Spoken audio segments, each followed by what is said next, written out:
Here comes new laws for Kansas, from what you pay at the grocery store to help those with driving restrictions. 12 News reporter Keenan Penn breaks them down.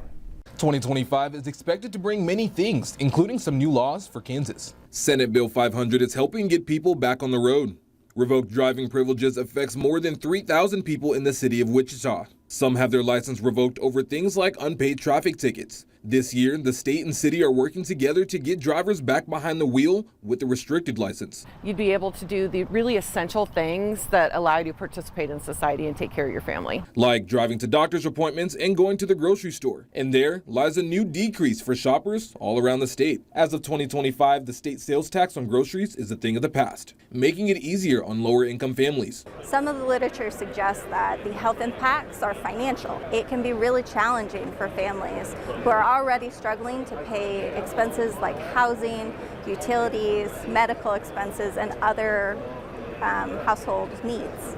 At 6.5%, the state of Kansas has had one of the highest state sales tax on record. That is, until now, as it is now at 0, although local taxes will still apply.